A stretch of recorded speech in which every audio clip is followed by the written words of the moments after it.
জয় গুরু। ইষ্টপ্রাণ দাদা ও মায়েরা, আজ ইষ্ট প্রসঙ্গে এই তথ্যগুলি জেনে নেব। পরম পূজ্যপাদ শ্রী শ্রী আচার্যদেব বলে দিয়েছেন, এ মাসের অর্থাৎ কার্তিক মাসের আলোচনা পত্রিকায় প্রকাশিত হয়েছে।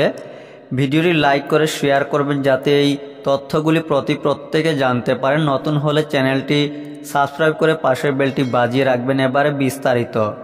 এক প্রবীণ গুরু ভাই তার ছেলেকে নিয়ে এসেছেন।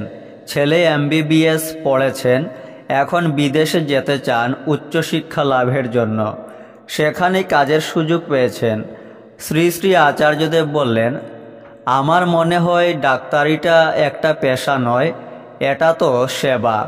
একটা মানুষ সম্পূর্ণভাবে নির্ভর করে তোর কাছে আসবে, তাকে সুস্থ করে তুলতে হবে। কাজ করতে গিয়ে দেখবি আগেই চারপাশ থেকে প্রলোভন আসবে, রুগীকে ভাঙিয়ে কি করে অর্থ কামানো যায়। কারোর কথা শুনবি না, আগে ভালো মানুষ হবি। তুই ভালো মানুষ হলে দেখবি তোকে ঘিরে ভালো মানুষের একটা ক্ষেত্র গড়ে উঠেছে। করতে দে সবাইকে।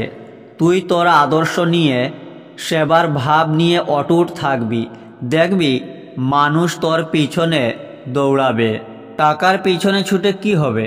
আমার একটা ভালো বাড়ি হবে, গাড়ি হবে, এই তো। এইটুকু লিমিট তোর? এইটুকুর জন্য এত কষ্ট করে পড়াশোনা করেছিস? না তো। তবে নিজেকে হিউজলি এক্সপ্যান্ড কর, বাড়িয়ে চল। যদি এক্সপ্যান্ড করতে পারিস দেখবি কোথাও কোনো দিনের জন্য এক বিন্দুও কিছুতে ঘাটতি হবে না। ধরা যাক ট্রেনে কোথাও যাচ্ছিস, মানুষের সাথে আলাপ আলোচনা করে তাদের সমস্যার কথা শুনে যাওয়ার সময় পেশেন্ট দেখতে দেখতে যাবি, ফেরার সময় পেশেন্ট দেখতে দেখতে ফিরবি। রুগী দেখলে আগে তার মনটাকে সাহসে ভরিয়ে দিতে হবে। কোথাও কোনো অজ্ঞতা নয়, তোমার এই হয়েছে, তার সম্ভাব্য কারণ এই। এখন এটা থেকে বেরোতে হলে এই করতে হবে, এইভাবে চলতে হবে।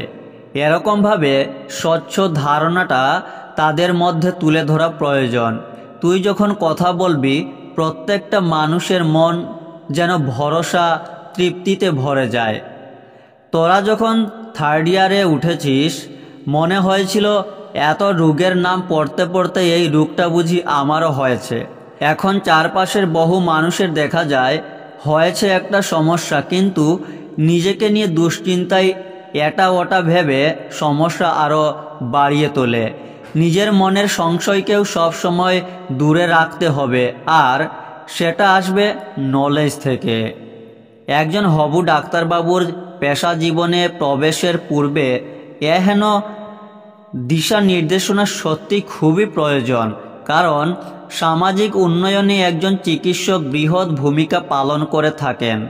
পেশার ক্রমাগত চাপ ও পারিপার্শ্বিক প্রলোভনের মাঝে নিজের লক্ষ্যে অটল থাকবার যে মন্ত্র আচার্যদেব তাকে দিলেন, তা তার সাথে সাথে আরও অনেক শিক্ষানবিশদের ঋদ্ধ করল। নিবেদনকারী পিতা পুত্র প্রণাম করে বিদায় নিলেন। জয় গুরু।